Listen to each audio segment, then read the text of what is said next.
I'm very sorry and I apologize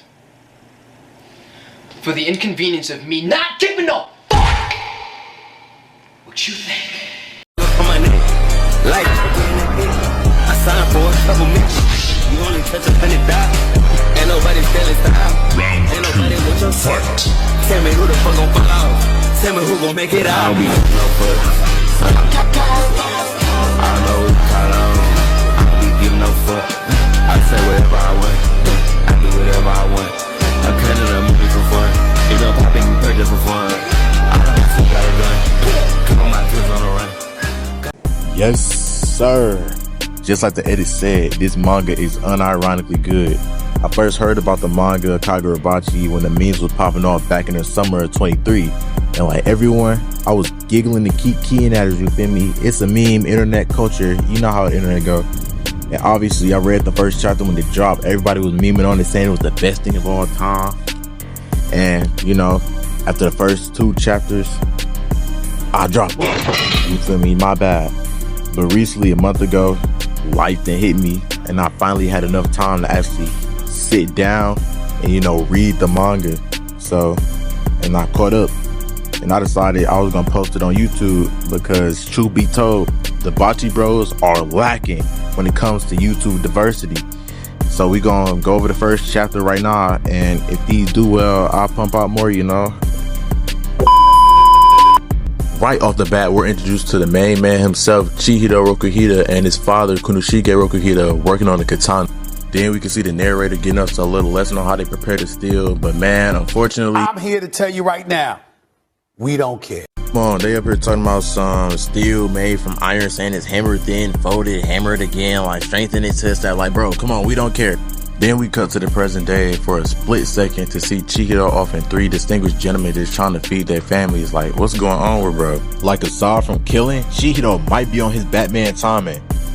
Back to the past now, we can see Chihiro and his pops preparing to make some more swords, and Chihiro's dad is talking about how bright the sun is and how it's telling him to play outside. Chihiro just sitting back wondering, who the fuck is this nigga? We didn't see Chihiro chopping up wood or coal, but I can't really tell because I'm blind. He then tells us his dad is named Kunoshige Rokuhita, and he's the most famous swordsmith around because he makes katana with his own method.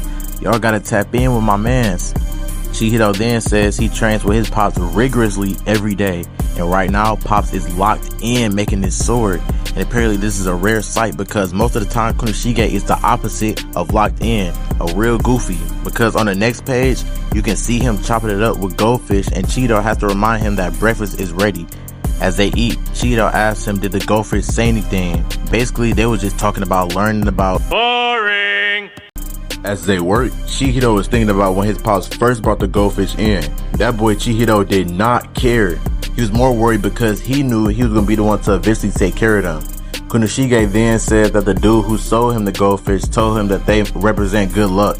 Whoever the shopkeep was just ran free game off this man Kunoshige. Mans came home excited talking about these goldfish have good luck powers. It sounded like he bought them out the back of a van. If you know, you know. We then see Kunoshige tell Chihiro what each colored goldfish represents. Red attracts good fortune, black wards off evil, and the color one is a mystery right now. Keep that in mind. That's a surprise tool that can help us later. We then see them hard at work making the sword. At this point in time, someone is pulling up to their house, and at the same time, Kunoshige and Chihiro decide to stop for lunch. Kunoshige sees his Chihiro saying that his arms are getting buff, and then he shows them by saying that they're getting bigger than his.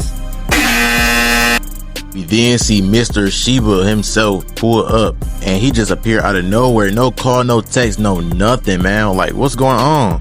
Shiba and Chihiro are sitting down at the table, and Shiba is catching up with Chihiro, basically saying how big he's got and how his pops got him slaving away now. Then out of nowhere, this man just started glazing this man Kunoshige. Kunoshige might seem like an airhead, but this dude is literally the equivalent of Oppenheimer for the katana world. Because 15 years ago in the Seitei War, Kunoshige made the katanas that ended the war. Shiba tells Chihiro to remember that his father is considered a hero. Chihiro says that he heard that hundreds of times, and Mr. Shiba then tells Chihiro that Chihiro is a hard worker just like his pops, and then obviously he heard that so many times too.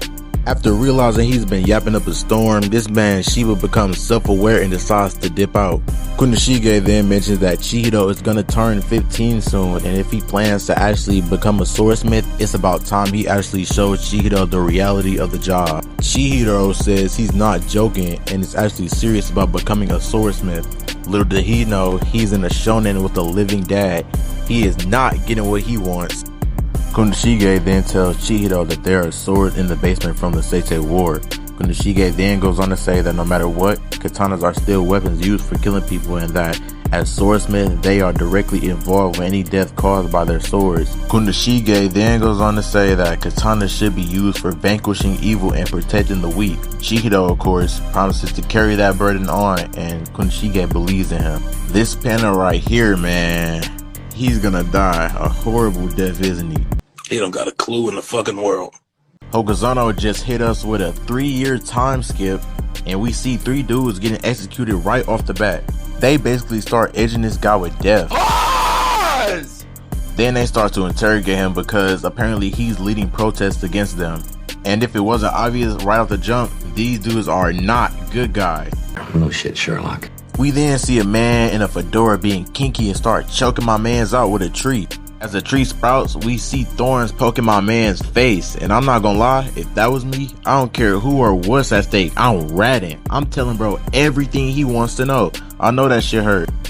After traumatizing my mans, Buddy with the fedora decides to dip out after telling the Yakuza to keep that money flowing in. We then see our main man Chihiro after 3 years, and they gave my boy a nasty scar on his cheek. We then see Chihiro's with Shiba jolly ass too.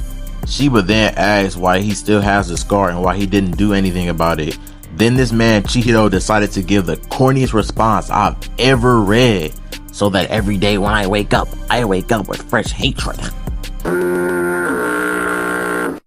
When I first read this last year, I thought Chihiro was just gonna be another edgelord main character being heartless and corny for no reason at all. But as I caught up, I was sorely mistaken, and I'm glad for that. Chihiro and Shiba begin walking, and they're talking about the Yakuza and that they're connected to them. As they're walking, we then see Yakuza moving like Thomas Robb and them, hanging anti-Yakuza protesters outside in broad daylight. And look at this man Chihiro face, bro. Bro realized he's not built for this. Chihiro then immediately locks back in and asks Shiba does he know where the Yakuza base is, and of course, he does. And wasting no time, Chihiro starts getting to work, laying on the table with his cloak floating in the wind like he Batman. We then see Chihiro off 3 of them in one swing.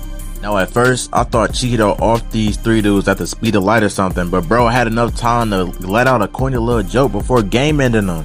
This place must got great sound insulation, or people on the inside just don't hear shit. They start moving and torturing my mans like nothing's going on, and then they start saying how they gonna get his little sister involved if he doesn't rap. And like OTF jam for that quick 6-piece, bro got to singing.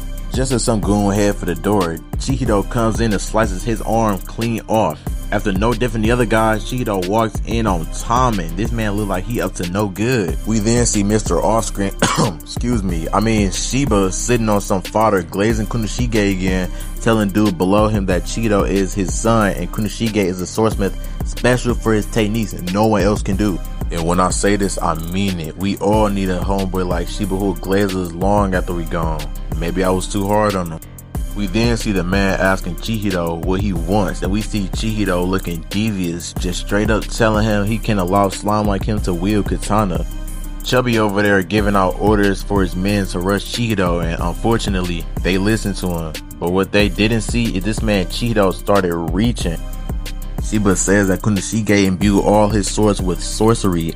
He says that as we see Chihiro clutching on the sword, and he says his name. Chihiro moving like Sukuna and just giving these dudes the Gojo treatment. Chihiro just stunned on all these dudes. I mean, look at him. He does not need to be doing all that. Jordan never did that move. Chihiro activates Nishiki to kill confirm everyone else in the room. Meanwhile, Shiba is outside taking a smoke break. We then see Chihiro back on his Batman time and talking about some now talk. Hey bro, you started slicing first and asking questions later. I'm sure you could have gotten the answers you needed from literally anybody in the room before you went slicing and dicing away. He then asks Fatty about the Hashaku, and this dude is still dumb enough to play dumb after seeing everyone else get done up that quick. But he gives in after Chihiro threatens him, of course.